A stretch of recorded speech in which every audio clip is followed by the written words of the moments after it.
estas dificultades, pero estamos aquí, Señor. Gracias por la vida, por todo lo que nos das. Dispon nuestro corazón, Señor, para escuchar la palabra de hoy, lo que nos trae, Padre Santo. Gracias, Señor, por todas las bendiciones que nos das. Dispónenos, Señor, en el nombre de Jesús. Amén. Amén. Amén. Sí, Señor, gracias. Gracias porque solo tú sabes lo que hay en nuestros corazones, lo que nuestro corazón necesita escuchar, lo que nuestro corazón necesita para entender tu propósito. Te bendecimos, Señor. Te damos gracias porque eres bueno, porque todas las cosas que suceden en el día a día son cosas importantes y necesarias para el crecimiento de nuestra vida, de nuestro caminar contigo, Señor.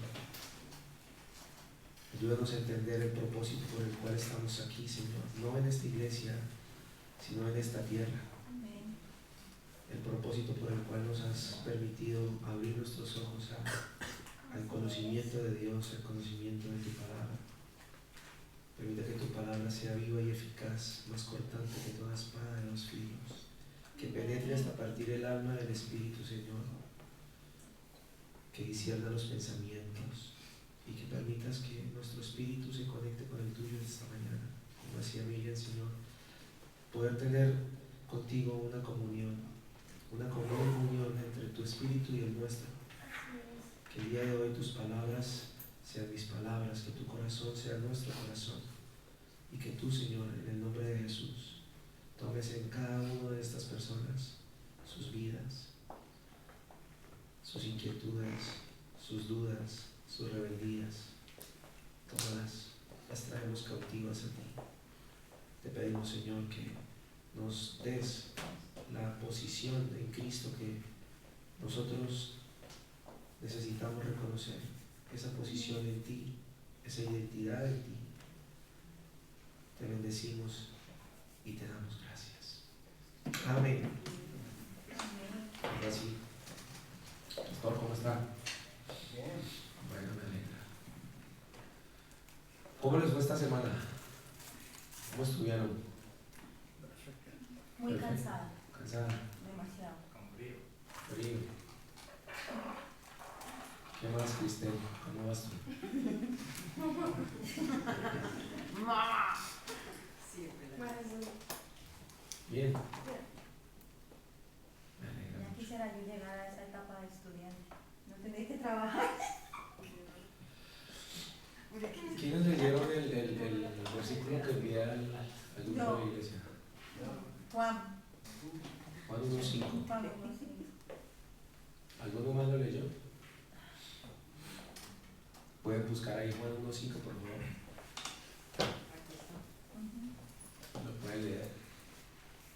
La luz viene en la oscuridad y la oscuridad jamás podrá apagarla. La luz brilla en la oscuridad y la oscuridad jamás podrá apagar. Y hay unas preguntas en la publicación que hice en el grupo. Ahí tiene la publicación abierta. Sí. ¿Qué preguntas hay? ¿Brilla la luz de Jesús en tu corazón?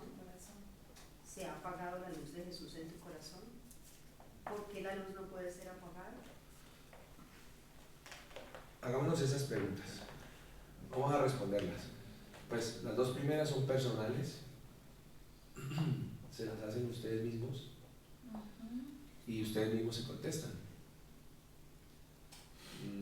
La idea es confrontarnos frente a una situación en la cual estamos estableciendo el propósito de Dios en nuestra vida.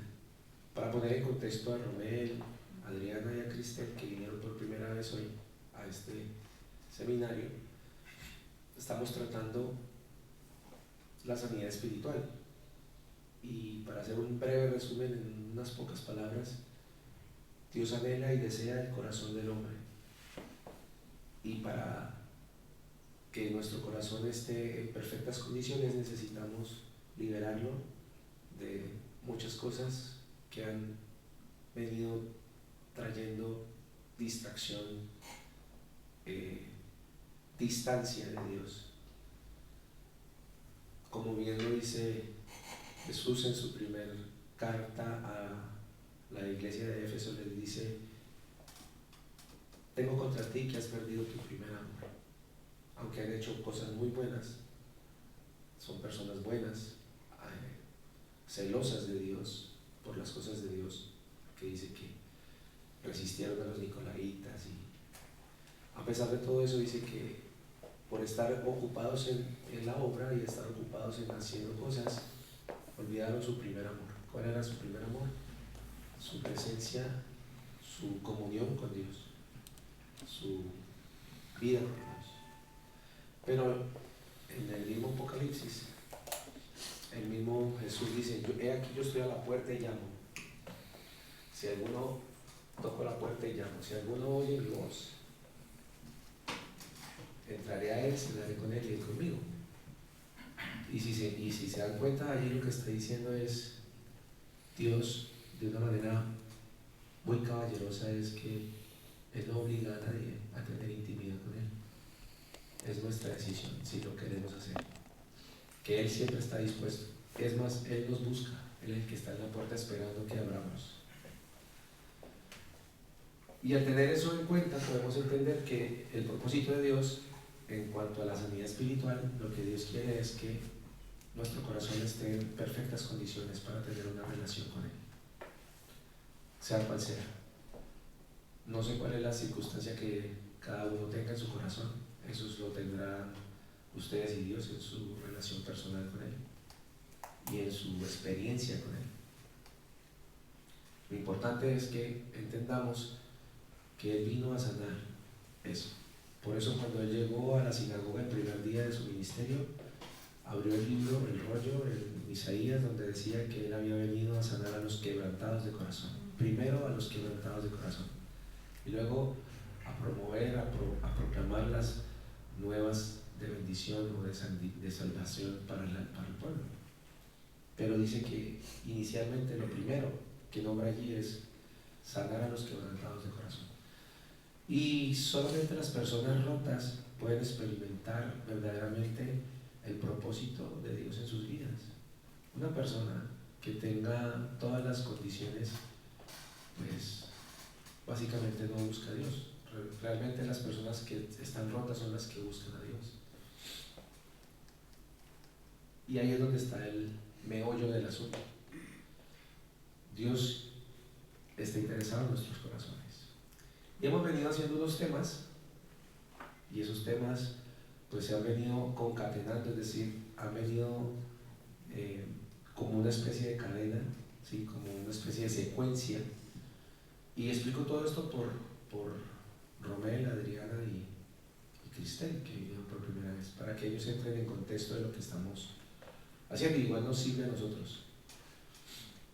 Y en ese contexto de lo que les estoy compartiendo, decíamos que alguna vez mi computador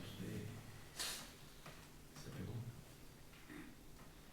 Bueno, decíamos que primero lo que Dios quiere es limpiar el corazón. Al limpiarlo significa que hay que purificarlo. Y al purificar nuestro corazón también necesitamos renovar la mente, que es el tema que en este momento estamos tratando. La renovación de la mente y la purificación del corazón. Antes de eso tendríamos que identificar las razones por las cuales estamos aquí, dañados, rotos. Y antes de eso hablábamos la necesidad de tener una sanidad en el corazón, porque por las relaciones se rompen, o la mayoría de los hogares se rompen por relaciones rotas, son por las condiciones del corazón, y la condición del corazón es importante. Y nos basábamos en un versículo que era, creo que Proverbios 4:23, que dice: sobre toda cosa guardada, guarda tu corazón, porque de él mana la vida. Y era importante entender eso, porque de esa manera podemos comprender cómo Dios está interesado en que nuestro corazón esté sano. Necesitamos tener un corazón sano para poder vivir una vida plena en Cristo. ¿Significa eso entonces que vamos a estar libres de problemas? No, significa que vamos a estar con Cristo para enfrentar los problemas, que es una cosa diferente. El cristianismo no es una cuestión mágica de que si vienes a Jesús todo se va a ir. No, vas a tener problemas, pero la gran diferencia es que esta vez va a estar Jesús dirigiendo y vas a tener la confianza de que vas a vencer por encima de cualquier cosa, a pesar de que tengas circunstancias difíciles. Y hemos tenido circunstancias difíciles todos, desde niños. Aquí ninguno se salva. Todos hemos tenido traumas, hemos tenido situaciones que necesitamos liberar. ¿Liberar para qué? Para que el corazón esté sano. Porque teniendo un corazón sano, podemos entonces adorar a Dios, no en la iglesia, en nuestra vida. Bueno, en la iglesia es importante hacerlo, es una expresión, pero en nuestra vida. Porque lo que Dios quiere no es que vengas a adorar a la iglesia. Lo que Dios quiere es que tú lo adores en la iglesia, es decir, tú. Cuando hablamos de iglesia estamos hablando del cuerpo de Cristo. Y el cuerpo de Cristo somos cuando nos reunimos, pero el cuerpo de Cristo somos nosotros mismos. Somos el templo, la Biblia dice que somos el templo del Espíritu Santo de Dios. Y al ser templo del Espíritu Santo de Dios, necesitamos tener esa conexión con Él. Por eso cuando dice la Escritura, Señor, enséñanos a orar, y dice, mas tú cuando ores, entra a tu aposento, cerrada la puerta. Y cuando leemos eso, lo leemos muy textual. Ah, sí, entro a mi cuarto, cierro la puerta, me arrodillo y hablo con Dios. Pero si le damos un contexto mucho más profundo a eso, podemos decir entonces, ¿qué significaría eso? Digámoslo de esta manera. Mas tú cuando ores, entra a tu aposento, es decir, entra dentro de ti. Y cuando estés allí, dentro, habla con tu Dios, que está en lo secreto de tu corazón. Habla con Él, porque Él está dentro. Él no está afuera, Él está dentro. Entonces, más tú cuando ores, entra dentro de ti, entra a tu aposento, entra dentro de ti y habla con tu Padre que está en lo secreto. Y tu Padre que está en lo secreto lo revelará a lo público. ¿Ven cómo toda la Escritura está conectada? ¿Se acuerdan cuando les dije una vez, ¿está contento? Avísele a su cara. Porque hay gente que dice que está contenta. Entonces, lo que tú tienes en lo secreto se revela a lo público. ¿Sí? El corazón alegre hermosea el rostro. Si hay un corazón triste, pues hay un rostro triste. Entonces, por eso la Escritura dice, mas tú cuando ores, entra dentro de ti. Y cerrada la puerta, allí adentro de tu corazón, habla con tu Padre en lo secreto, aquí, con el corazón. Ya teniendo eso en cuenta, podemos entrar en materia.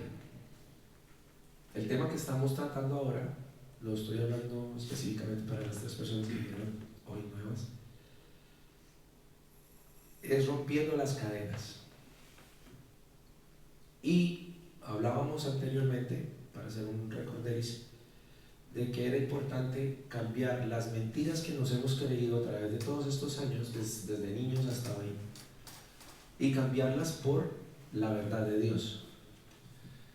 Entonces escuchábamos frases como, soy un asco, nada me sale bien, Dios no me ama, los demás son mejores que yo, y confrontábamos esas cosas que a veces nos decimos a nosotros mismos, y no las creemos. No soy suficiente, no puedo, con la palabra de Dios. Lo importante del proceso es establecer ese compromiso de cambiar eso que antes creíamos por lo que es la palabra de Dios. Y si la palabra de Dios está allí, no está solamente para leerla. Y el domingo pasado Emilio oraba y le pedía a Dios que no nos hiciera solo oidores, sino hacedores de su palabra. Lo importante es no solamente hablar, sino hacer. Porque de nada me sirve hablar, oír, si no hago. es más importante hacer que cualquier otra cosa.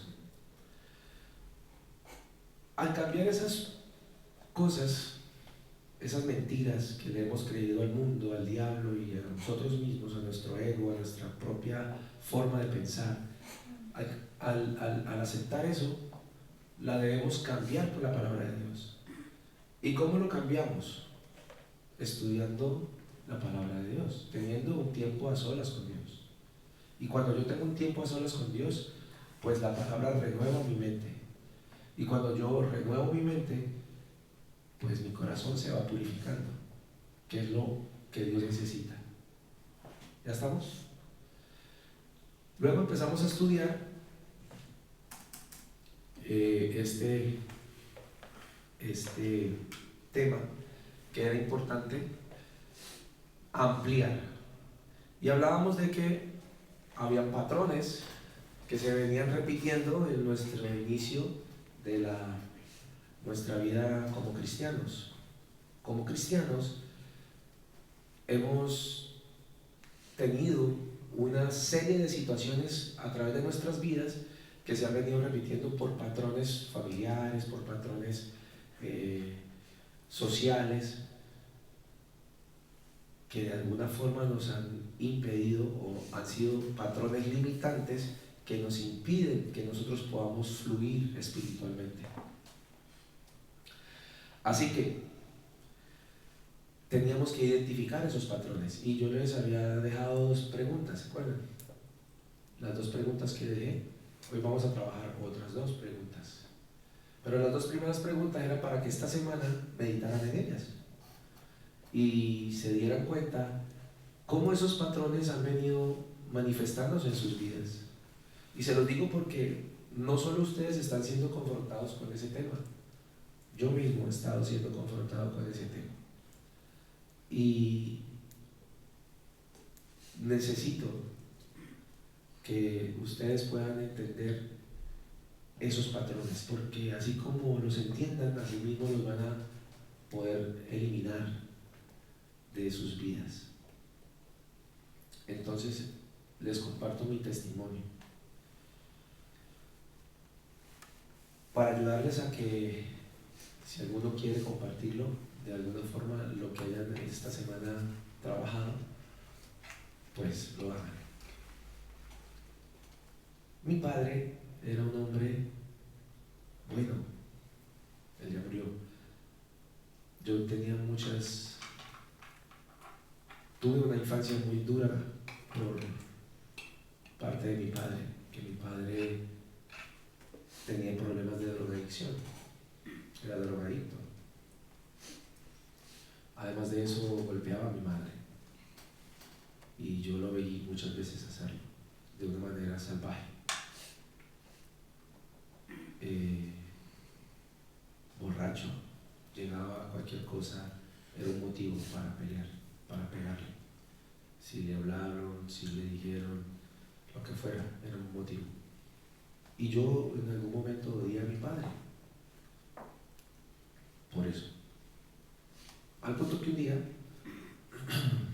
mi madre tuvo que ser llevada al hospital porque le quebró 2 costillas y tenía su cara reventada. Él llegó borracho y le pegó porque mi mamá salió a barrer el patio y salió el vecino por el otro lado y la saludó, buenos días.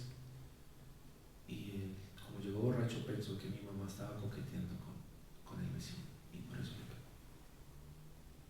Fue tan horrible que cuando se acostó a dormir, yo me acosté al lado de él, puse un cuchillo debajo de la almohada, y como estaba tan borracho, lo amarré en la cama. Esperé a que se despertara. Yo tenía 11 años. Y él se despertó. Y apenas se despertó, saqué el cuchillo y se lo puse en el cuello y le dije, la próxima vez que toques a mi mamá, te voy a matar. Él no sabía qué hice. Le expliqué todo lo que hizo y le dije, te lo advierto, la próxima vez que toques a mi mamá te voy a matar. Nunca más mi papá volvió a tocar a mi madre. embargo, sí había maltrato emocional y maltrato verbal, mucho. Ese patrón, a pesar de que yo tomé la decisión de no ser como mi papá, de no tomar, de no ser drogadicto, de que esas cosas nunca he sido borracho ni he consumido drogas, porque tomé la decisión de hacerlo.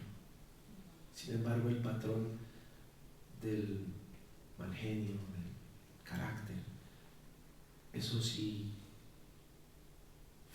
ha sido bueno, más que todo ahora, ha sido una situación que he necesitado trabajar y he venido trabajando. Por eso, cuando me paro aquí, no me paro con la intención de sentir que lo sé o que estoy por encima de eso, sino que me paro aquí, como la Escritura lo dice, sintiendo como la espada de dos filos nos corta a ustedes cuando yo hablo y a mí cuando hablo. Porque eso es la palabra de Dios, una espada de dos filos que corta y atraviesa el alma. Entonces, les cuento mi testimonio en el sentido de que he venido trabajando también eso en mi vida. No solo hoy, ni este tiempo. Por mucho tiempo he venido trabajando eso, ha cambiado muchas cosas frente a ese tema. Sin embargo, meditando en por qué a mí de alguna forma se me ha activado ese tema, pensaba en esto que pasó con mi papá. Cómo mi papá siempre tenía esos comportamientos agresivos y esa forma de comportarse y de hacer y de decir. Yo le he pedido a Dios que muchas veces que me ayude a controlar mi enojo. Yo soy una persona muy calmada, pero cuando me enojo no lo soy. No lo soy y no me importa nada. No me importa nada. Y se los cuento con la intención de que ustedes puedan entender una cosa, y es que este testimonio de vida que les estoy dando, podrían decir, no, pero es que el hermano es el que está predicando, es el que está enseñando, ¿por qué él tiene eso? Yo no puedo ser deshonesto ni conmigo ni con ustedes. Yo tengo que decirles a ustedes tal cual soy. Y por eso, cuando iniciamos este seminario, yo les dije, yo estoy aquí por bocón. Que yo le propuse al pastor algo y él me dijo, pues déle usted. Yo le dije, no era para que usted lo diga. Y él me puso aquí. Entonces, veo la mano de Dios de la forma en que, porque al hacer esto, cuando yo hago esto, cuando yo preparo esto, ustedes no saben las cosas que me pasan, las cosas que suceden. Y no es fácil pararme aquí. No es fácil. Pero me doy cuenta cómo es importante que tengamos esos mismos parámetros para poder aplicarlo, que es lo importante. Y hablábamos de que esos patrones se repiten y que esos patrones son aprendidos y que esos patrones a veces solamente por observación. Uno observa, ustedes han visto unos videos de los niños que repiten todo lo que hacen los papás. Un video de unos niños que el papá le está gritando a la mamá y entonces uno después ve al niño gritando a las amiguitas del colegio. La mamá tira un papel al piso y empieza a pelear con una persona y el niñito hace lo mismo. Nosotros repetimos patrones por observación, por aprendizaje y otros por influencia.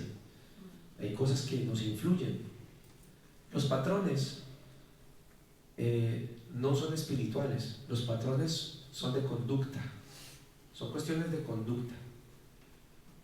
Pero también hablábamos de que no había solo patrones, sino que había herencias, y que las herencias, esas sí llegaban.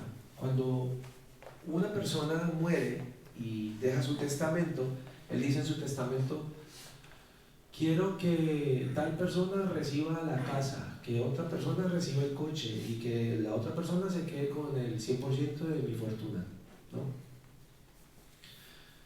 Cuando una herencia es repartida, esas personas ¿qué hacen?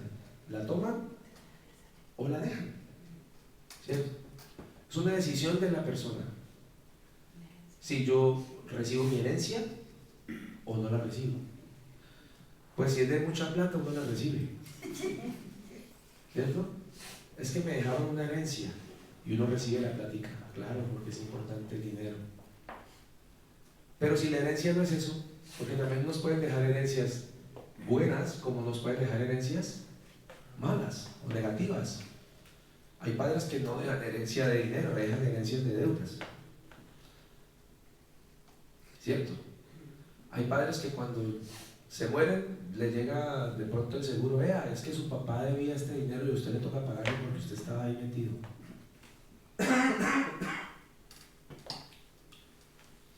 Pasa. Pero la herencia, sea buena o mala, la heredamos. Y nosotros tenemos que decidir si la aceptamos y perpetuamos esa herencia. Entonces yo tenía una herencia de mi padre y de alguna forma perpetué algunas cosas de su carácter, pero no de la conducta. Conducta de mi padre no perpetué, pero el carácter sí perpetué cosas que creo Dios ya está eliminando de mi ser. Entonces, quiero pedirle a alguno que tenga la valentía de compartir de una manera corta su testimonio de lo que esta semana meditó en esto que trabajamos. Y luego vamos a pasar a hablar del versículo que le dejé en el grupo. ¿Hay alguno que quisiera compartir? Yalina. Yo quiero hacer una acotación de lo que estás diciendo y después digo, trataré de ser corta. Cuando estabas hablando me acordé de Hannah, que nosotros nos tocó irnos a Perú. Y cuando llegamos, Hannah en el colegio, todos los días me llegaba que se agarraba con los niños a golpes. Porque esos niños le pegaban a las niñas.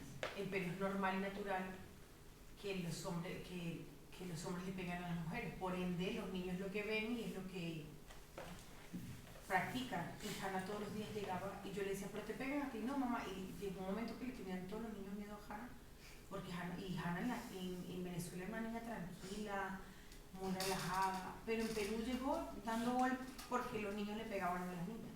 Entonces me dice, mamá, pero ¿por qué se dejan los niños? Yo le dije, porque o sea, entonces cuando estabas comentando, yo digo, es cierto, porque claro, ella no lo vio y como no lo ve normal, se agarraba con los niños defendiendo a las niñas. Pero para estas niñas era normal. Incluso ella a las niñas les decían a Hannah que no le pegaran. Y ella le decía, pero si te estás pegando, no te tienes que dejar.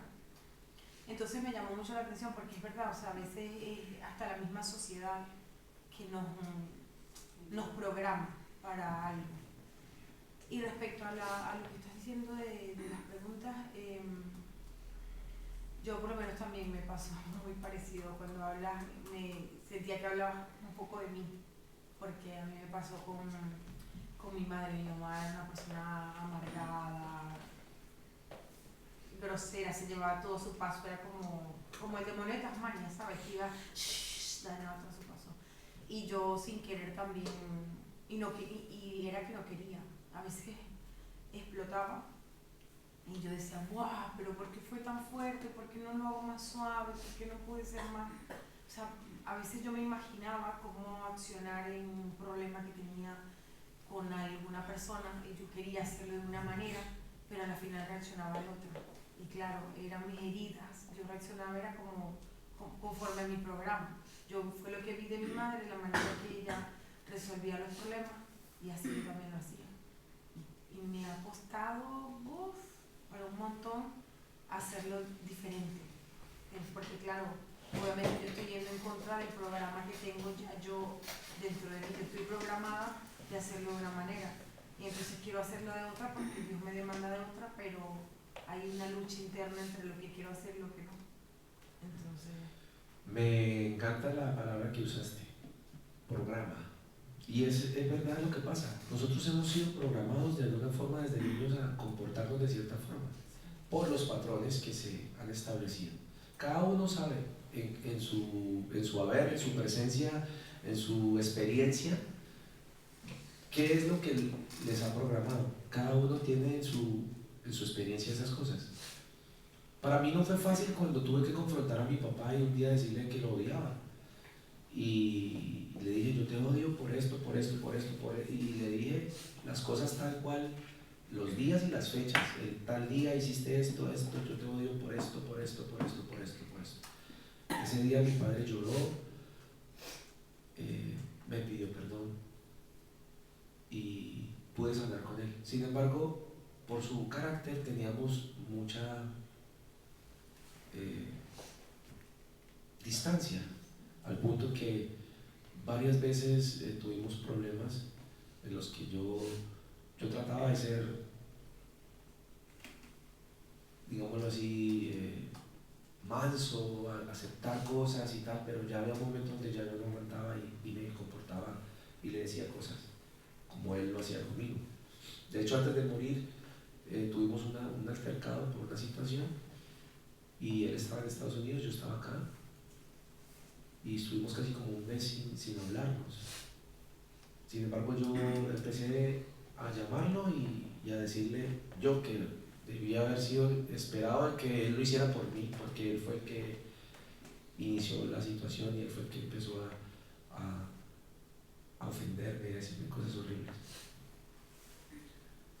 Yo lo busqué y le dije, papá, no me importa lo que hayas dicho, yo te amo y te perdono. Y no quiero estar así contigo. No quiero que sigamos peleando y tal. Y 4 meses después murió. De la nada, porque él fue a que lo revisaran por una cosa y salió con otra. Y murió. Pero tuve la posibilidad de sanar con mi papá. Hubiera sido difícil, a ver, que mi papá hubiera muerto y yo no haber podido sanar eso. Ahora, yo vi, y los invito a que vean un video de un hombre que se llama Eric Elías. Se llama Eric Elías, es una charla TED. Las charlas TED son charlas que se dan de 5 minutos donde las personas comparten situaciones.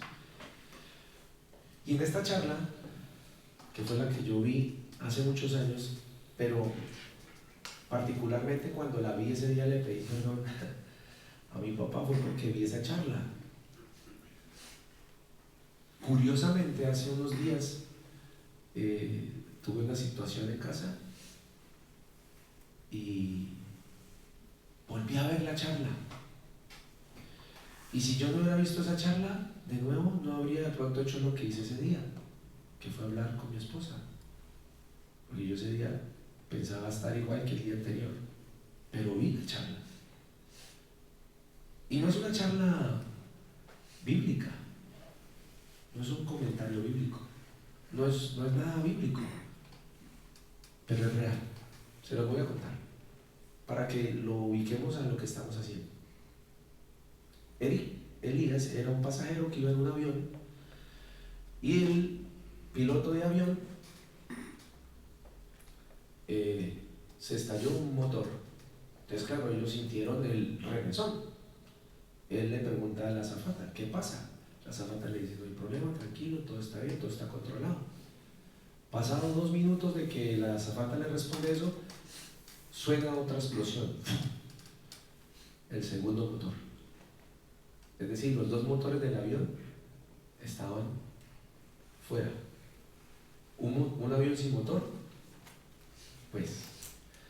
Y 1 minuto después escuchó la voz del capitán que decía, abróchense los cinturones, preparados para el impacto. Esta es la historia del avión. No sé si ustedes escucharon la historia de un avión que aterrizó en el río Hudson en Estados Unidos. ¿Sí? Eric Elías iba allí y él dice que él, en ese momento en que estaba en ese avión, pensó tres cosas. La primera, todo termina cuando menos te lo esperes. Mañana no sabemos qué pasa. Es más, no sabemos qué va a pasar la siguiente hora. Todo puede acabar en un minuto.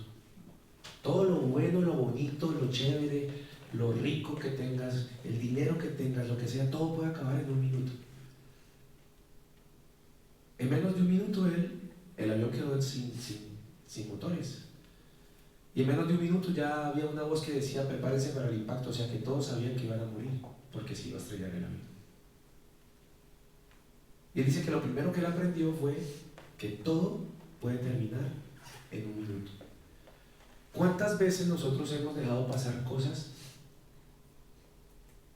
porque estamos heridos, porque estamos lastimados? Y nos dejamos de hablar con personas y odiamos a las personas por esas situaciones que pasaron. Cuando yo escuché esa charla y le pedí perdón a mi papá, fue por eso, porque yo dije: Dios mío,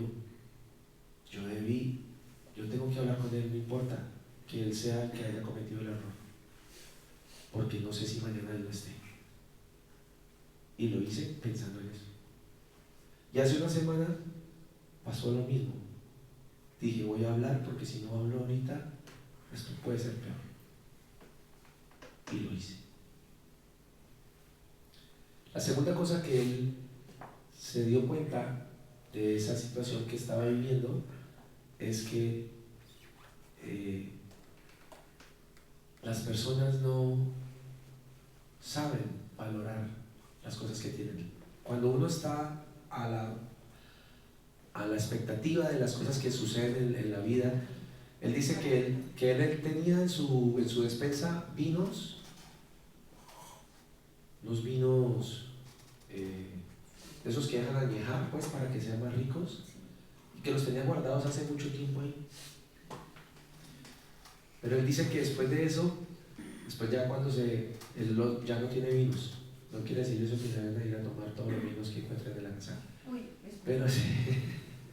pero sí que él disfrutaba las cosas inmediatamente, no las dejaba posponer. Es decir, valorar lo que tenemos. Que él dice que frente a él pasó toda su vida. Y dice que él valoró el hecho de que a veces le damos importancia a cosas que no deben de tener importancia. ¿Recuerdan? Tragamos colamos el mosquito, pero nos tragamos el cabello. Le damos importancia a cosas que no las son. Entonces dice que él no volvió a tener ninguna pelea con su esposa después de eso, porque él dijo: yo prefiero no tener la razón, pero ser feliz. Entonces, esa fue la segunda cosa que él aprendió. Y la tercera cosa que él aprendió en eso es que él dice que la muerte no da miedo. Que él aceptó que iba a morir. Que él aceptó, pero que él no tenía miedo que iba a morir. Sin embargo, todos sabían en el avión que si el avión no tenía dos motores, pues se iba a estrellar inminentemente. Y él termina la charla diciendo estas palabras: todos en este momento estamos volando. No sabemos en qué momento nuestro avión se va a estrellar.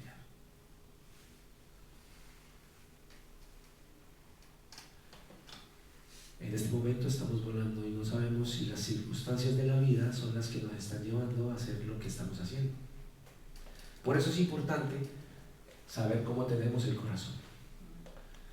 Y el versículo que les envié fue esta mañana orando, que Dios me habló a través de él y quería que lo leyéramos porque hay una pregunta ahí crucial, que esa sí no la vamos a responder aquí. La pregunta es la última: ¿cómo se apaga la luz? ¿Es qué es? Dice: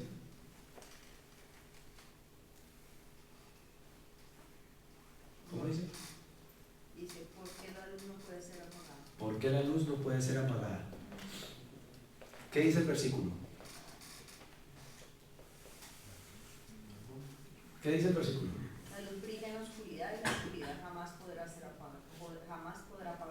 La luz brilla en la oscuridad y la oscuridad jamás podrá apagarla.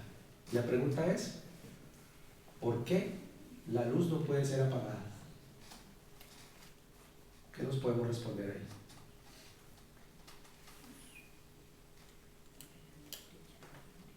¿Por qué la luz no puede ser apagada? Porque si tenemos a Cristo en nuestro corazón, jamás se va a apagar esa luz. Muy bien. ¿Qué más? Sí, es que la palabra dice que Él es la luz del mundo. O sea, sí, yo creo que cuando llegamos a Él no se puede apagar esa luz nunca. Porque Él nos da esa luz que no se puede apagar porque Él es luz, eso es su estado natural. Vale, ¿qué más? ¿Por qué no puede ser apagada esa luz? Porque Cristo en su propia esencia. Cristo en su propia esencia. Y eso, si lo juntamos al hecho de que hay patrones y que hay herencias, y que esas herencias pueden ser bendiciones o maldiciones, o que esas herencias pueden ser, llamémoslo de otra forma, positivas o negativas. Porque ¿qué es lo contrario a bendición? ¿Qué es lo contrario a amor? Odio. Sí, todo tiene una contraposición. Pero nosotros tenemos en nuestra cabeza una idea de maldición completamente diferente a la del mundo. Porque para el mundo una maldición es lo que dice realmente eso, y eso es lo que vamos a mirar hoy. Y los estoy llevando a esto con un contexto espiritual para que ustedes se den cuenta de qué forma podemos mirarlo para interpretarlo correctamente desde las Escrituras, porque las Escrituras son claras. ¿Por qué la luz no se puede apagar?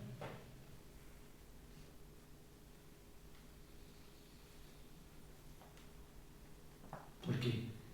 ¿Por qué? ¿Por qué? ¿Por qué? ¿Por qué la luz no se puede apagar?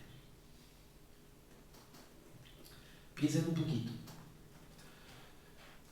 Voy a repetir el versículo y ustedes piensen en la pregunta. La luz brilla sobre la oscuridad y la oscuridad no podrá apagarla jamás. ¿Qué está primero? ¿La luz o la oscuridad?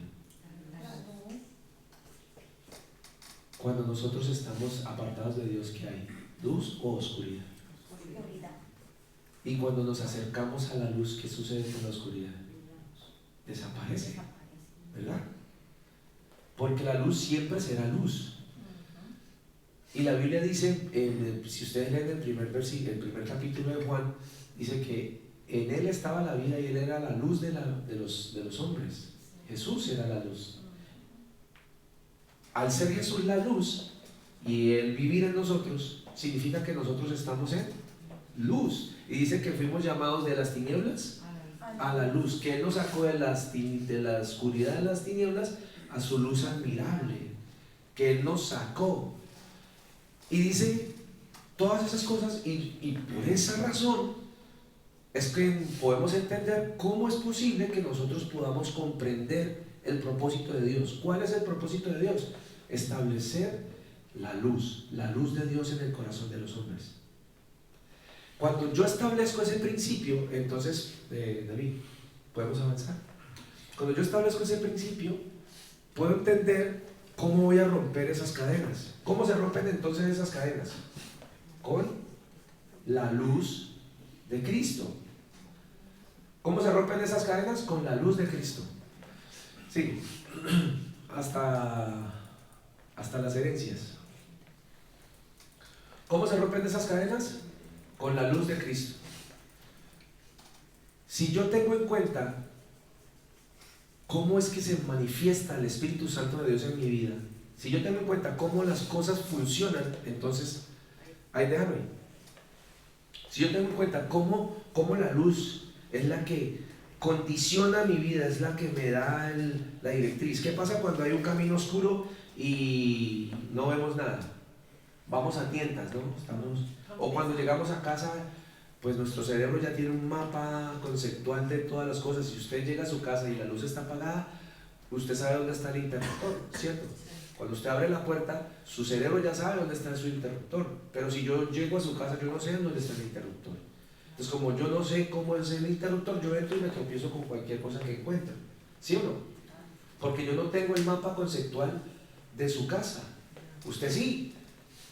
Entonces, como usted sí tiene su mapa conceptual de su casa, es decir, usted sabe lo que hay en su oscuridad, usted tiene una oscuridad, porque todos tenemos oscuridad dentro de nosotros. Y esa oscuridad que nosotros estamos eliminando, sacando, rompiendo.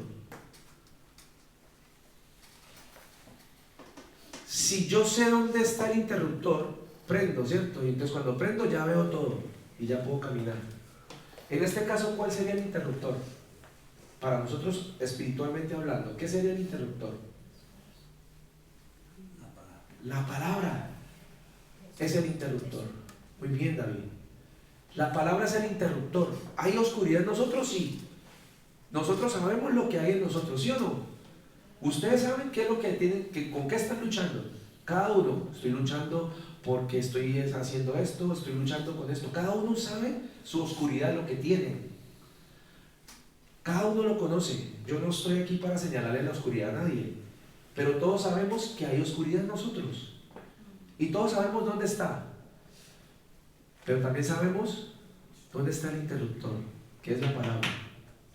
Y cuando encendemos la palabra, esa palabra alumbra el camino, alumbra lo que hay. Y entonces te señala la palabra, esto, lo otro, allá, aquí. Y hablábamos de que ese cuestionario decía, ustedes, nos hicimos unas preguntas, ahorita vamos a hacer otras dos más. Pero esas preguntas son lo que el interruptor está encendiendo y nos está mostrando. ¿Qué nos está mostrando? Que habían unas herencias y que en el contexto bíblico dice que esas herencias se transmiten de una generación a otra, ya sea física, espiritual, emocional o culturalmente. Las herencias se transmiten de esa forma, de una manera física, de una manera espiritual y de una manera cultural. Entonces, detallemos el tema de las herencias. Física. Hay enfermedades que usted nació, pero usted no sabía que, por ejemplo, la diabetes. Mi abuela era diabética, mi papá era diabético. Supuestamente yo debería ser diabético, porque es una herencia física. Gracias a Dios no soy diabético. Bueno, hasta ahora no ha salido nada. No soy diabético. Pero hay herencias físicas que se perpetúan. También hay herencias espirituales. Los errores que cometieron sus padres, los padres antepasados, pues esos errores tienen unas consecuencias. Cada error, cada pecado tiene una consecuencia. Las consecuencias no significa que entonces, como dice la Escritura, pues tengamos que pagar los platos rotos los otros. Pero esa influencia que queda allí negativa nos alcanza. Y eso lo vamos a explicar ahora. Y también de una manera emocional, hay herencias emocionales. Personas que tienen situaciones que emocionalmente se conectan con, es que así es la abuela. O usted no ha escuchado esas palabras de, no, es que el papá es igualito. El papá es igualito. Eso es una herencia. Eso es la herencia del papá. Así es el papá. Porque se conectan. Y culturalmente, por ejemplo, si yo fuera español, yo escuché, por ejemplo, hace 2 días algo que hacen allí en un pueblo que vamos a ir a trabajar, donde salen unas personas vestidas de cabra, unos hombres vestidos de cabra, y cogen a cuanta mujer sale, la ven por la calle y de una manera obscena las cogen como si las estuvieran vistiendo. Y yo pienso dentro de mí, eso tiene lógica, pero eso se transmitió de una manera cultural. Los hombres de ahora que hacen eso, ¿por qué lo hacen? ¿Por qué hacen eso? Si yo solamente de verlo me parece aberrante. Yo solo lo veo y digo, eso es aberrante. ¿Pero por qué lo hacen? Por una herencia cultural. Lo mismo que pasó con el pueblo de Israel. Israel tenía una cultura que aprendieron en Egipto. Los egipcios tenían dioses para todo, para las cosechas, para esto, para lo otro. Y ellos aprendieron eso. Por eso cuando Moisés subió al monte Sinaí y se demoró, pues ellos hicieron su propio becerro de oro. Perdón. Entonces, las herencias pueden incluir tanto bendiciones como maldiciones. Por eso les decía, si la herencia es de dinero, vénganos de tu reino. Pero si la herencia es de cosas negativas o de deudas, pues ahí sí uno dice, no, yo eso no es mío. Eso era mi papá, que lo pague mi papá, perdón, su papá ya murió, pero es que usted es que está allí, usted está ahí usted era codeudor de esto, entonces usted tiene que pagar. Entonces, ¿qué dejó de herencia a esa persona? Deudas, una maldición, algo que sucedió allí, ¿sí o no? Ahora, ¿dónde está el malentendido con respecto a este tema de las maldiciones generacionales, que tiene un nombre? Y esto es algo que necesito que lo comprendamos hoy. No hay tales maldiciones generacionales. ¿Por qué?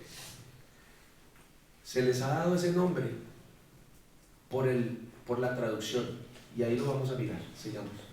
¿Por qué se le ha dado ese nombre a eso? ¿Y por qué razón nosotros entendemos, o los que les dije el domingo pasado, a veces traemos del mundo conceptos psicológicos o conceptos del mundo y los hacemos, los espiritualizamos dentro del sí? Ahí estamos hablando de las herencias emocionales destructivas. Y entonces veíamos algunos ejemplos. Caín y Abel, los celos llevaron a Caín a matar a su hermano. Esaú y Jacob, cuando Jacob recibió la primogenitura con engaños, pues Esaú lo empezó a buscarlo para matarlo, y ellos estuvieron separados muchos años. Los hijos de Jacob y José, pues ustedes saben la historia, vendieron a su hermano, que porque tenían celos de que el hermano decía que iba a gobernar sobre ellos y no sé qué. ¿Qué pasaba con esto? Ese patrón de celos y rivalidad creó divisiones y conflictos en esa familia. Había también entre los israelitas, ¿sí?, los que se fueron liberados de Egipto, heredaron un espíritu de incredulidad y miedo, lo que les impidió confiar plenamente en Dios. ¿Por qué? Porque ellos habían visto cosas, habían tenido un contexto en el que había mucha idolatría, y la idolatría los apartó de Dios.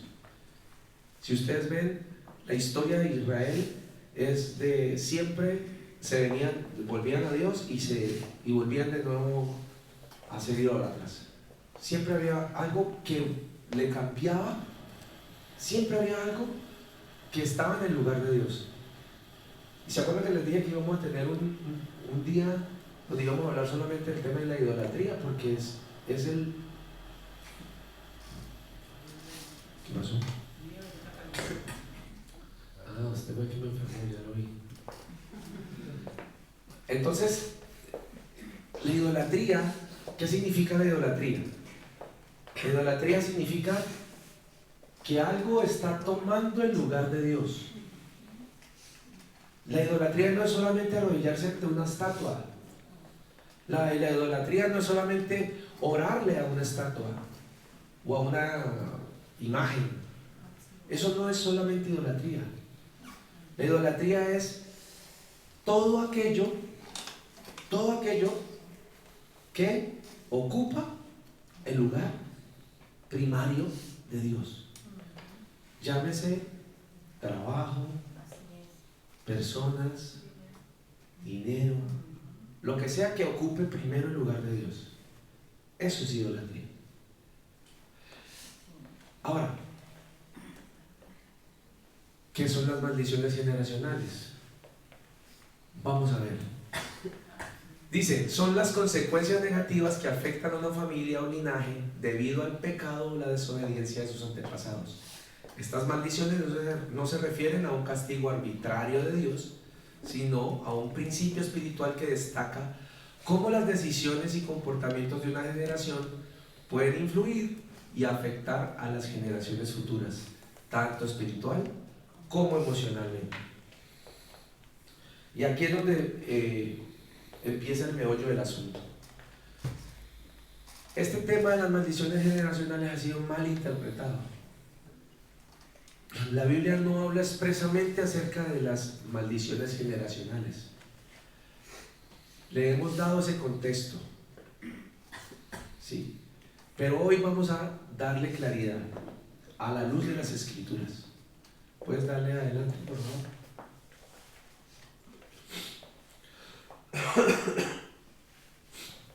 Entonces, para poderle dar un contexto real, primero tengo que empezar a interpretar con el significado real de lo que de la palabra maldición. Entonces, ¿qué significa maldición? La etimología de esta palabra, ¿sí?, proviene del latín maledictio, compuesto por mel o male, mal, y dictio, decir. Literalmente significa decir mal o hablar mal, ¿vale? Lo que refleja el poder de las palabras pronunciadas con una intención de causar daño. Eso en latín. Y aquí está el error. Nosotros pensamos que una maldición es esto, porque eso es lo que significa en el latín, maldecir o maldición, algo mal dicho. Y es más, la palabra, si usted la lee o si usted la escribe, dice maldecir o maldición. Y si la separamos, maldición, es decir, algo mal dicho. ¿Sí o no? ¿Tiene o no tiene sentido? Maldecir, algo que estoy diciendo mal, hablar mal. ¿Sí o no? Ese es el contexto, y por esa razón nosotros en nuestra mente la entendemos como algo malo, como algo negativo. Ahora, la definición general de esta palabra es una declaración o acto que trae juicio sobre alguien o algo, condenado y castigado por la justicia divina. Noten ustedes que en la definición general,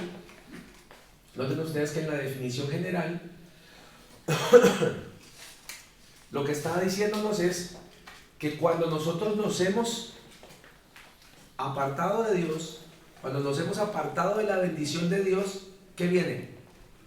Condenación y castigo. Si me aparto de la bendición de Dios, viene condenación y castigo. ¿Vale?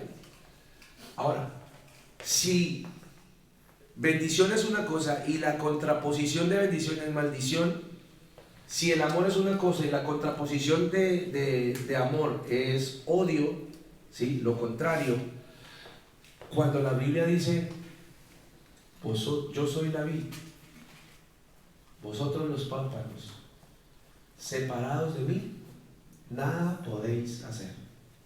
O sea, nosotros separados de Dios no podemos hacer nada. ¿Sí o no? Eso es claro. Separados de Dios. ¿El mundo está separado de Dios? Claro que está separado de Dios. ¿Por qué? Porque no han aceptado a Jesús como su Señor y Salvador, porque no han visto, no han tenido un encuentro con Dios. Ahora, todos en el planeta Tierra van a tener un encuentro con Dios, porque ninguno va a decir, es que nadie me habló de Dios, es que nadie me habló de Cristo. Por eso la gran comisión es lo más importante en la iglesia hoy en día. ¿Qué dijo Jesús? Y predicad el evangelio a toda criatura. Ahora, ¿qué dice más? Dice que no vendrá el fin hasta que todos lleguemos a la estatura de un varón perfecto. No va a venir el fin hasta que eso no suceda. Pero les pregunto, ¿creen ustedes que se acerca el fin? Porque ahorita hay muchas cosas. La Biblia dice que habrá rumores de guerras, habrá guerras y rumores de guerras, habrá terremotos, habrá inundaciones, habrá no sé qué, porque eso está ahí. Y entonces uno empieza a mirar esas cosas y uno, se está cumpliendo muchas cosas. Que nadie podrá comprar si no tienen la marca, que no sé qué. Y entonces uno empieza a mirar y ya los códigos de barras, pues cuando usted mete ese código de barras a un código de números, pues aparece el código 6666. Y uno dice, ¿qué? ¿Cómo? ¿Ya estamos comprando con eso? Ya se dice que se está instalando chips en la cabeza y en la mano para controlar ciertas cosas que no, es que eso es para controlar las cuentas bancarias y no sé qué, y la gente se está poniendo chips en la mano y en la cabeza, en la frente. Es que, y lo peor, que tiene que ser en la mano derecha o en la frente. Y entonces uno lee la Biblia y la Biblia dice, tenían en la frente y en la mano derecha una marca. Entonces uno dice, ¿what? ¿Qué pasa aquí? ¿Se está cumpliendo o no se está cumpliendo la escritura? Sí, hay una maldición y hay una bendición. Ahora, en el contexto bíblico, las maldiciones suelen estar relacionadas con consecuencias del pecado a la desobediencia a Dios. Y aquí es donde entra el meollo del asunto. Cuando inició la creación, cuando Adán y Eva estaban en el paraíso, ¿cierto? Estaban allí, con Dios, y dice que Dios caminaba con ellos a la luz de la luz, que Dios caminaba con ellos, que Dios estaba con ellos y que ellos tenían una relación con Dios muy bonita. Y que Dios le había dado unas instrucciones, y una de esas instrucciones era que no debían comer del árbol que estaba en medio del huerto, que era el árbol de la ciencia del bien y del mal. Que es un tema que me gustaría que algún día estudiáramos profundamente. Y dice que ellos estando allí, un día estaban solitos y a la mujer se le apareció la serpiente y le dijo, con que Dios les ha dicho a ustedes que no pueden comer de esto, ciertamente no morirán.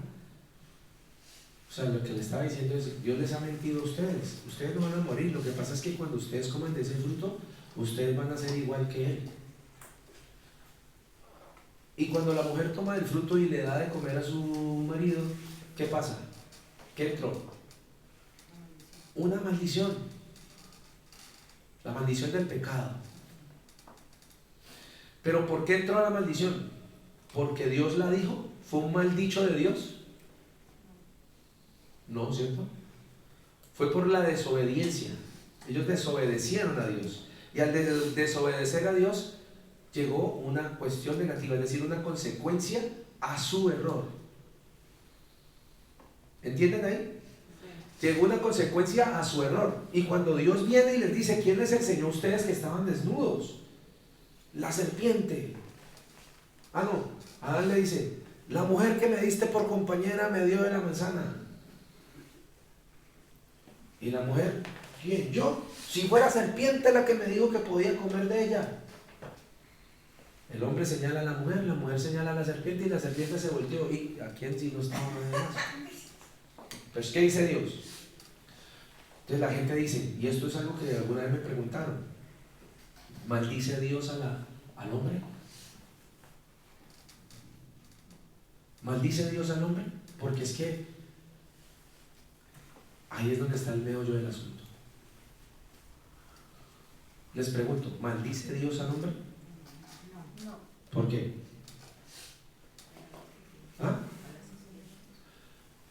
Porque si leemos la escritura, muy claramente cuando Dios habla, le habla primero a la serpiente. Nunca Dios maldijo al hombre allí. Teniendo en cuenta el contexto de lo que es maldición, ¿no? Ya dijimos que maldición, en el contexto bíblico se habla de la desobediencia a Dios. En el contexto bíblico, maldición es condenación o castigo a algo que va en contra de Dios. ¿Sí o no? En ese contexto, ¿qué dice? Entonces, Dios le habla a la serpiente y dice, maldita serás y te arrastrarás y no sé qué. Y luego cuando va el hombre está esperando recibir lo que le dijeron a la serpiente. Pero en lugar de Dios decir al hombre, dice que él dijo, la tierra será maldita por tu causa. O sea, él desvía eso a la tierra. Y ahorita esa tierra te va a dar cardos y espinos, vas a tener que trabajar por eso. En ese contexto, jamás Dios maldijo al hombre. Entonces Dios no maldice al hombre. ¿Qué es lo que hace que el hombre tenga una maldición en su vida? La desobediencia a los preceptos de Dios. La desobediencia es la que atrae la condenación y el castigo. Desobediencia a Dios. Cuando yo soy desobediente a Dios, entonces viene la maldición y el castigo. ¿Pero porque Dios quiere? No, por consecuencia de mis errores. Cuando yo tengo una consecuencia, pues esa consecuencia, si yo cometo un error, pues yo debo pagar las consecuencias de mi error. Yo soy perdonado por mi error, pero el error trae unas consecuencias. Y esas consecuencias son necesarias para que nosotros podamos comprender que hay un error, que se vivió un error. ¿Sí o no? Ahora, sigue. Teniendo ya en cuenta esto, vamos al significado en hebreo y en el significado en griego. En hebreo hay dos palabras en hebreo que se usan que se pueden traducir como maldición, ¿sí? Se pueden traducir como maldición. La arar es una palabra que significa maldecir o condenar, y aparece en Génesis 3:14 cuando Dios maldice a la serpiente. Cuando Dios estaba maldiciendo a la serpiente, o sea, cuando Dios estaba condenando a la serpiente, cuando Dios estaba castigando a la serpiente por lo que había hecho, ¿sí? Podemos llamar eso en el contexto hebreo, en el texto, en la palabra original hebrea, se puede traducir como maldición. ¿Me hago entender? Se puede traducir como maldición. Por eso cuando dice maldita serás, y dirán, pero es que Dios también maldice porque Dios maldijo. No, es que esa es la traducción que se le dio a esa palabra, pero no era la traducción original de la palabra. Se puede traducir como, pero no es la traducción exacta. ¿Entienden lo que digo? Puede traducirse como maldecir, y eso podría estar conectado a lo que dice en el latín, que significa mal dicho o mal hablar. Podríamos decir que Dios habló mal a la serpiente, pero en realidad en el contexto original significa que la condenó, que la castigó, que le dio por sus actos, le habló a esa serpiente y le dijo, la condenó, maldita serás entre todos los animales. ¿Por qué? Porque pues fue la que hizo que el hombre pecara. Y luego tenemos otra palabra en hebreo que se puede también traducir como maldición, y se refiere a una declaración de juicio o retribución divina, que ese es el contexto original de la palabra. En Deuteronomio 28, 15 al 68 están unas maldiciones o una condenación en las que si el pueblo desobedecía estas instrucciones, pues al recibir estas instrucciones y no cumplirlas, pues venía un castigo. Entonces, ¿cómo está esto condicionado? Las maldiciones son una consecuencia de la desobediencia nuestra a Dios. ¿Estamos entendiendo? Sí. Vale. En griego, katara significa maldición, imprecación o deseo de mal. Aparece en Gálatas 3:13, donde Pablo dice que Cristo nos redimió de la maldición de la ley.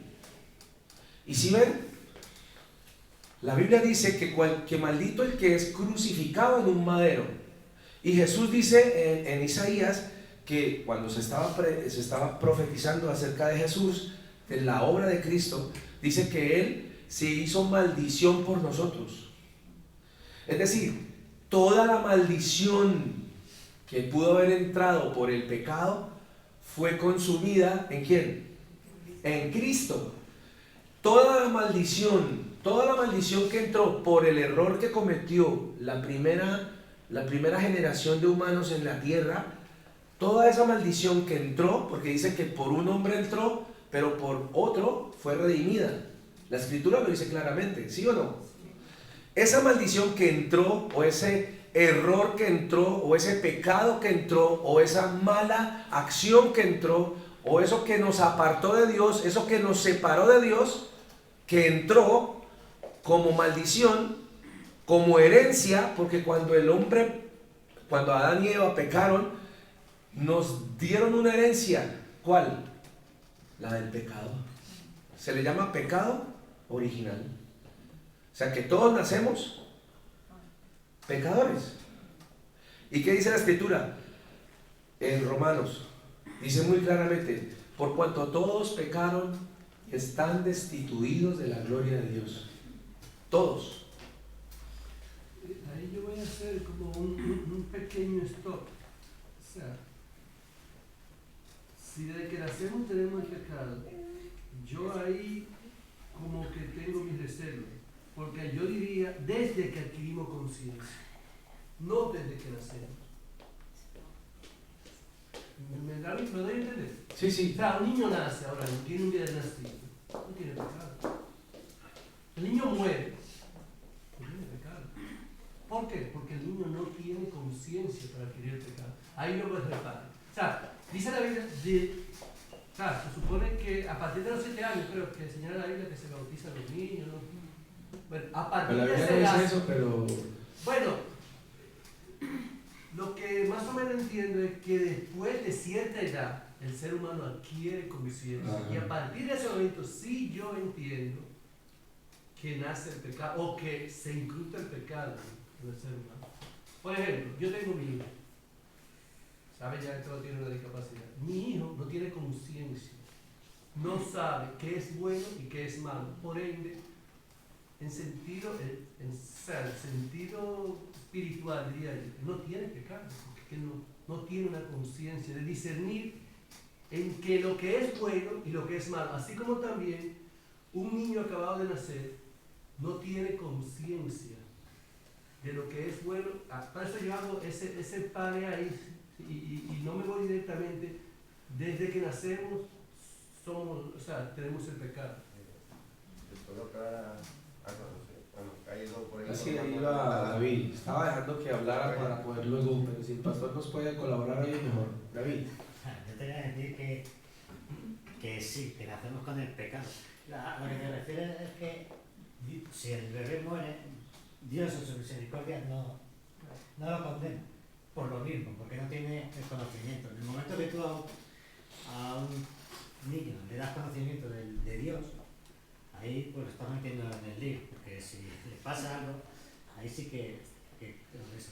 Pero nacemos con el pecado porque el pecado entra por el hombre y nosotros somos los que hacemos el niño. En sentido sí. Nace con pecado, ¿no? Sí, puede que es nada, lo que pasa es que el pecado no está activo. O sea, no sé si me estoy entendiendo. Eso es otra cosa. O sea, el pecado no está activo. Eso es otra cosa. Eso es lo que digo que no tiene. El pecado lo tiene, pero que no tiene. O sea, ¿eh? ¿Quién?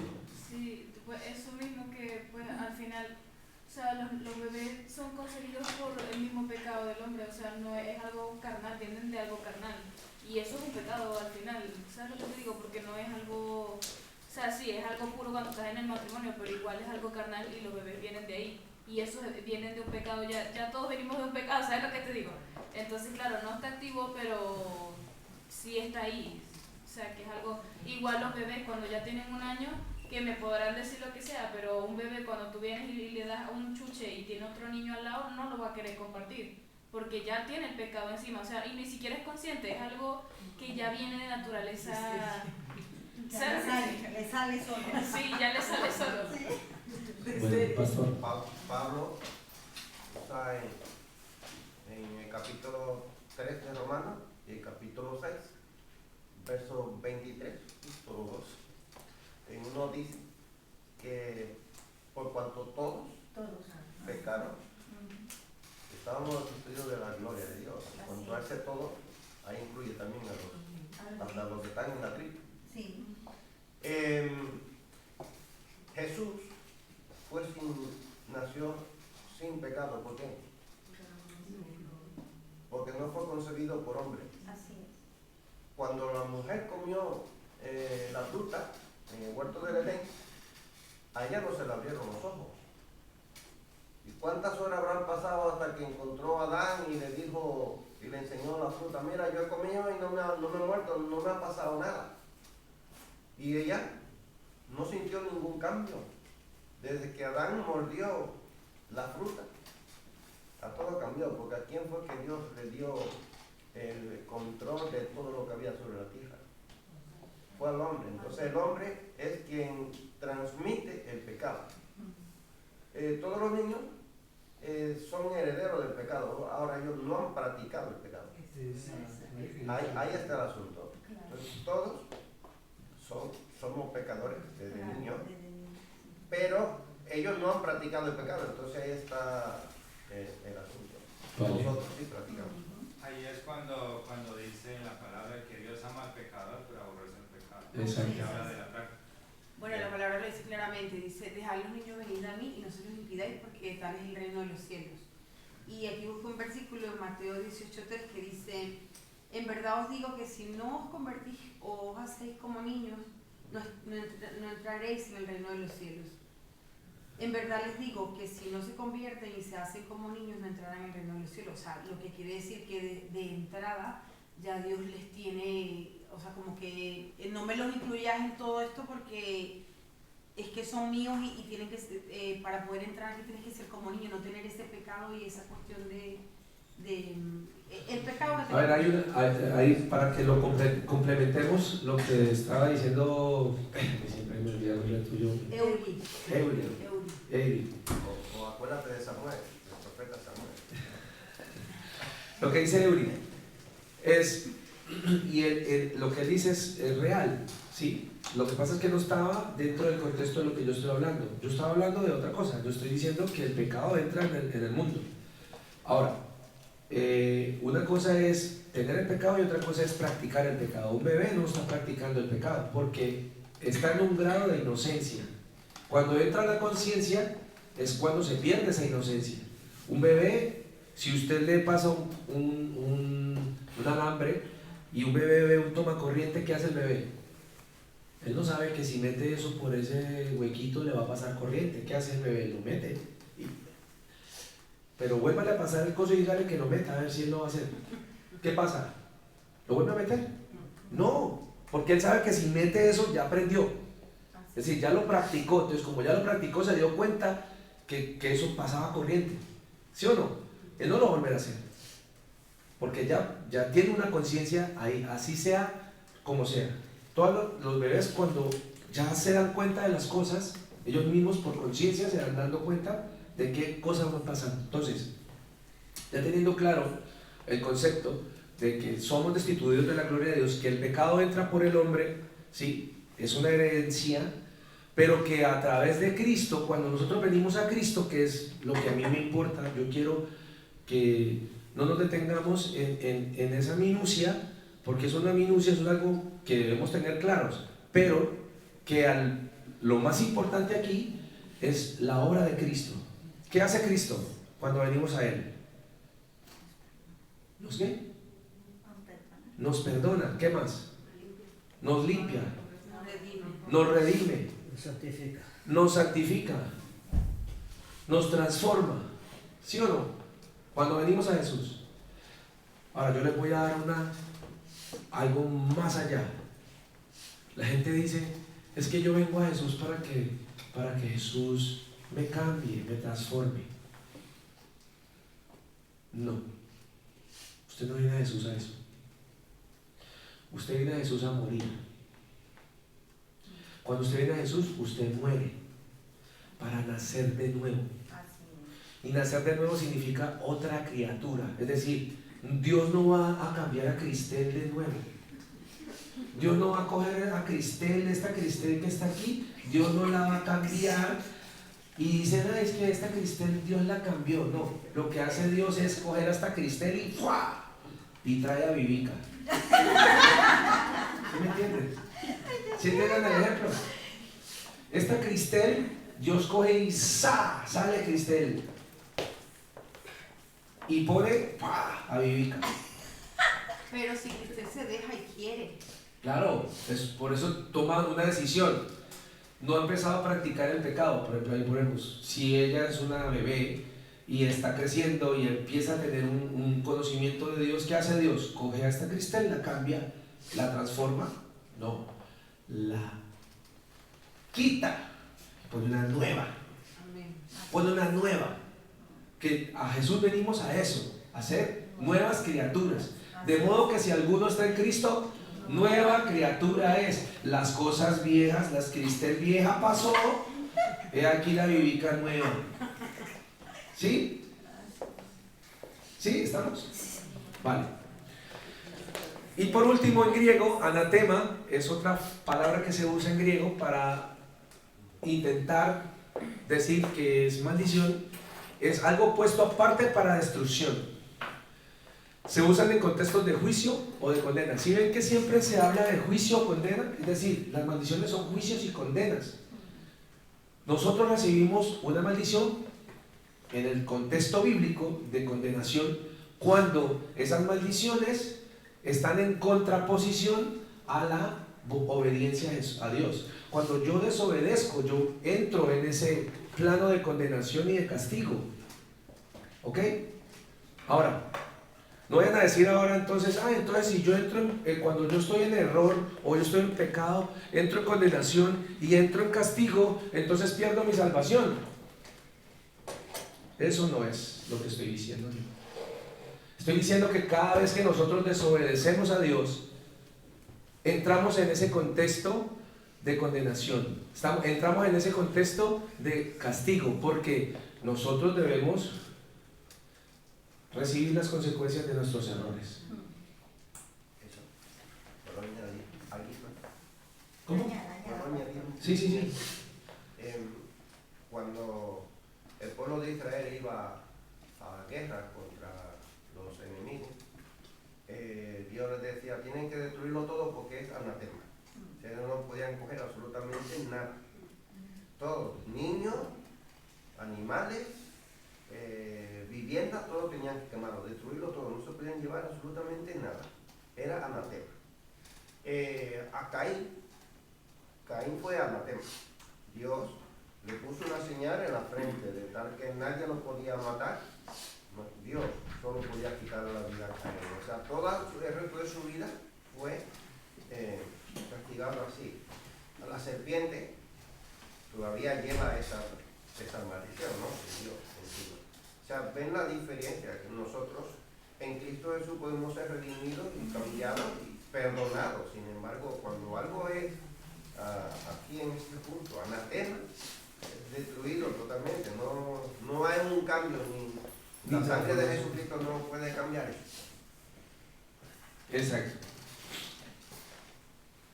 Entonces, regálenme 5 minutitos, ya los despacho. ¿Cómo operan estas maldiciones? Estas maldiciones operan de la siguiente forma. Dale, David, ¿no? ¿Cómo operan las maldiciones? A través de que la Biblia reconoce los patrones y las herencias generacionales que se transmiten de padres a hijos.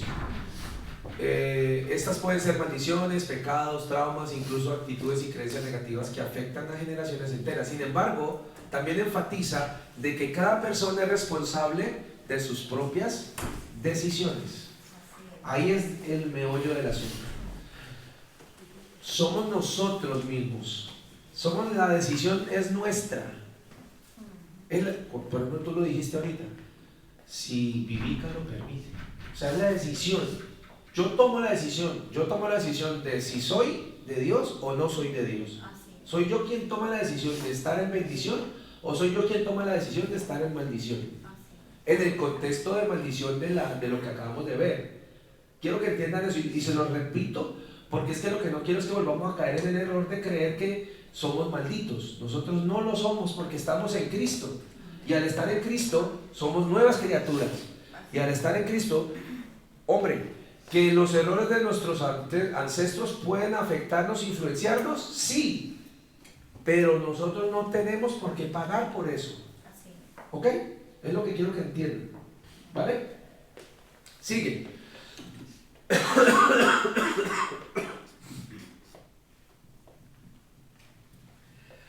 Transmisión espiritual. Ya lo conocimos, nos dimos cuenta. Patrones de comportamiento, consecuencias naturales de pecado.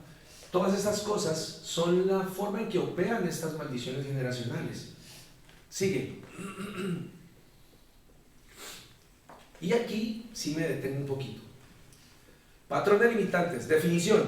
Quiero que lo voy a repetir porque es que teniendo en cuenta esto, podemos entender entonces el propósito por el cual Dios está actuando en nosotros. Definición: comportamientos repetitivos, aprendidos o imitados. ¿Qué son un patrón limitante? Un comportamiento repetitivo, aprendido o imitado. ¿Que limitan qué? El crecimiento personal o espiritual. Origen: es mayormente natural, basado en la crianza o en el entorno o en el ejemplo de los padres. El ejemplo bíblico pues ya lo teníamos ahí, el patrón de engaño de familia de Abraham, que es esa repetición de la mentira de que la esposa era la hermana y tal. Diferencia entre patrones, herencia y maldiciones es: no necesariamente implica un juicio divino, puede romperse con cambios conscientes en el comportamiento y la dependencia de Dios. Eso en cuanto a los patrones limitantes. Ahora, las herencias emocionales. Definición: cargas emocionales transmitidas de una generación a otra con traumas, inseguridades o actitudes negativas. Aquí estamos hablando de la herencia espiritual que hemos recibido, la herencia de pecado que se ha transmitido de generación en generación desde el momento de la creación hasta hoy. Origen: relacionado con experiencias personales y familiares, y aquí me faltó espirituales en este caso, y no implica un juicio directo de Dios. La diferencia tiene que un componente emocional más que espiritual y puede abordarse con sanidad interior y perdón. Ahora, definición de generaciones, maldiciones generacionales. Definición: consecuencias espirituales, emocionales y prácticas de la desobediencia que afectan a las generaciones futuras. El origen está relacionado con el pecado y el juicio divino, aunque también puede ser perpetuado por decisiones humanas. La maldición de la idolatría mencionada en Éxodo, que afecta a la tercera y cuarta generación y todo esto. Cuando ustedes leen ese pasaje de Éxodo que dice que afecta a la tercera y la cuarta generación, no está hablando de que entonces los hijos van a pagar el pecado de los padres. No, está hablando de que si esos hijos siguen perpetuando lo que sus padres anteriores hicieron, obviamente va a venir un castigo, una consecuencia. No significa que es que usted va a pagar lo que hicieron ellos, no, significa que si usted continúa haciendo eso, y entonces ahí tenemos el ejemplo de Josías, el rey Josías, que teniendo, ¿cuántos años? 12 creo que era que tenía. 12 años. Lee el libro, lee la Biblia o lo que él tenía como las escrituras en ese entonces y se da cuenta que el pueblo está haciendo mal. Y él corta eso y manda a derribar todas las imágenes que estaban adorando, los altares que tenían, los rompe. Cortó con la maldición que venían de idolatría que traía el pueblo. ¿Sí? Ruth es otro ejemplo de cómo Dios liberó a través de Ruth lo que los moabitas estaban haciendo. ¿Sí? Hay un corte en el patrón. Entonces, ¿a qué nos está llamando Dios hoy? A que nosotros seamos el corte en el patrón de esas maldiciones generacionales. ¿Tienes situaciones en tu vida? Claro que las debes de tener. Bueno, eres tú el agente cortador. Eres tú el agente que para eso. Hay una repetición de situaciones en tu casa, en tu familia. Es que mi papá era ladrón, mi hermano fue ladrón y los hijos de mi hermano, pues mira que uno se convirtió al Señor y ese muchacho no es ladrón. Ah, pero ¿por qué no es ladrón? Ah, porque él decidió no ser como sus padres. Rompió ese patrón, rompió esa herencia, rompió esa maldición. ¿Me hago entender? Ahora, Ezequiel, hay un verso en Ezequiel que quiero que lo leamos y con eso terminamos. Hay un verso en Ezequiel que dice: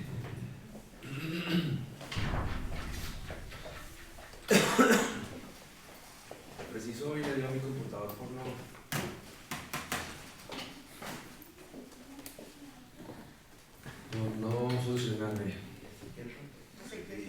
Ezequiel 18, creo que es. 18:20, creo que es. Pues proyectármelo ahí. No lo tengo acá.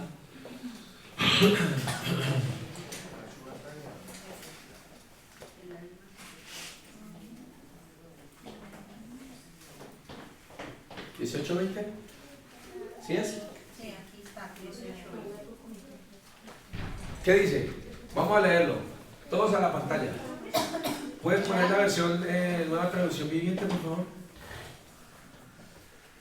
Sí, me gustó más.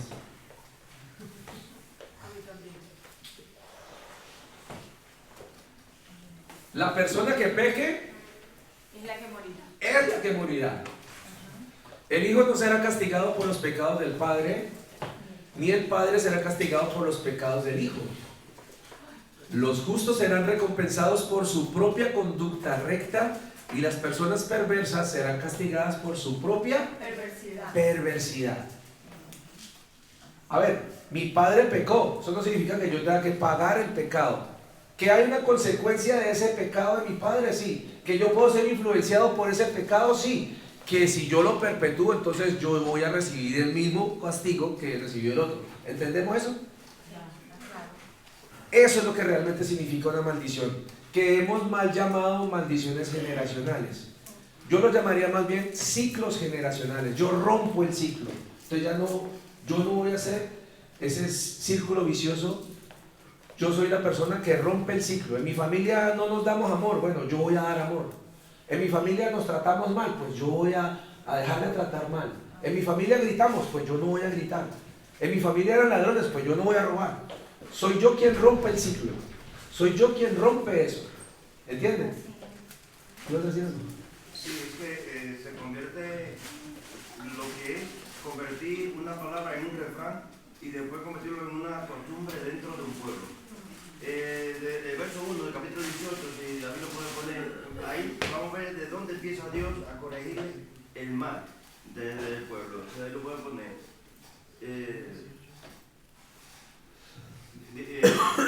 Dice, luego recibí otro mensaje del Señor. Sigue, ¿por qué citan ustedes este proverbio, que es como un refrán, acerca de la tierra de Israel, que dice, los padres comieron las uvas agrias, pero la boca de sus hijos se frunce por el sabor. Se frunce por su sabor. O sufre de entera, dice la otra traducción. Ese es el refrán que tenían, que los padres comieron la uva agria y los hijos les dio de entera. Eso se convirtió en un refrán que llevó al pueblo a seguir repitiéndolo, y ya Dios tiene que decirle, ahora ese refrán olvídenlo, que es que ahora es toda alma que pecare, esa morirá. Exacto. ¿Qué quiere decir entonces esto?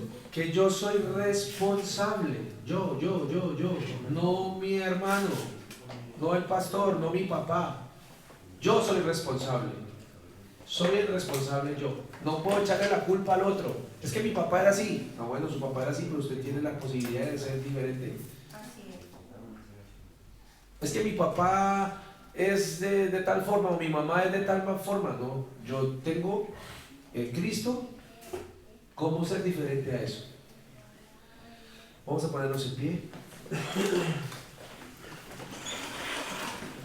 Vamos a darle gracias a Dios por este momento. Tenemos que el hermano David nos comparta una canción ahí de su corazón, que nos ministre. ¿Quedamos claros? ¿Cierto? Bueno. Yo traje unas copias y ¿Hiciste los libros que dijiste que iban a sí, traje unos, pero no los traje todos porque se los tengo que enviar al pastor para que los... Y quiero que hoy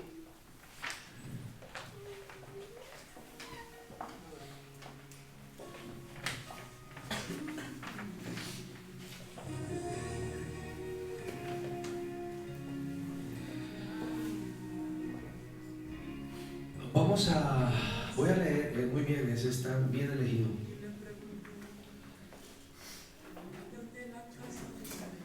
Hicimos dos preguntas en la anterior, ¿cierto? Hicimos esta pregunta. ¿Has notado anteriormente enfermedades, dolencias recurrentes en tu familia que parecen heredarse de generación en generación?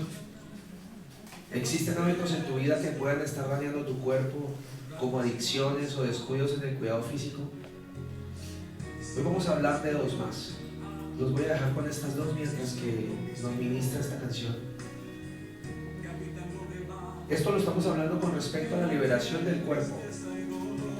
¿Estás dedicando tu cuerpo a Dios como un instrumento para su gloria? ¿Has orado para romper cualquier herencia física negativa en el nombre de Jesús? Les invito a que tengan un momento con Dios, 2 minutos, 1 minuto. Mientras suena esta canción que tiene un mensaje muy bonito. Preséntate delante de Dios. Preséntate delante del Rey y dile: Señor, aquí estoy yo, aquí está mi cuerpo, aquí está mi mente, aquí está mi cuerpo, aquí está mi espíritu. Quizás seamos como Mefiboset, espiritualmente hablando nos arrastramos, espiritualmente hablando tenemos discapacidades, pero hoy queremos ser nuevos, Señor. Como dice tu escritura, ser nuevas criaturas en Cristo, nuevas criaturas para ti, Señor, para nosotros, para este mundo que necesita la luz. Somos la luz del mundo, Señor. Y para poder ser la luz del mundo necesitamos tener un corazón limpio, un corazón sano, un corazón libre, un corazón lleno del Espíritu de Dios, donde no haya nada que nos pueda dañar. Permita que hoy podamos, como Elías, entender que estamos en un vuelo, que hoy estamos volando, Señor, y que mañana no sabemos si vamos a aterrizar, pero podemos entender el propósito por el cual tú nos has traído a este planeta y a esta iglesia y a esta ciudad. Señor, te damos gracias. Gracias porque hoy nos has mandado a llamar. Has llamado a nuestro espíritu, has llamado a nuestro corazón. Gracias, Señor. Gracias, Señor. Lo que era tuyo te devolveré. Voy a restituir lo que la vida te robó. Esas son las palabras de Dios para ti hoy. Levántate, iglesia. Levántate con un corazón limpio, con un corazón entregado a Dios, con un corazón lleno del Espíritu de Dios. Hoy somos libres de maldiciones generacionales, de ciclos generacionales. Hoy somos libres. Hoy decidimos ser libres, Señor, en tu nombre. Hoy decidimos ser libres de ese ciclo de enojo, de rabia. Somos libres de ese ciclo de robar, de mentir. Somos libres de ese ciclo, Señor. Somos libres de esa falta de amor. Somos libres. Y hoy queremos, Señor, entregarte nuestro corazón para que nos hagas libres. En el nombre de Jesús. Amén.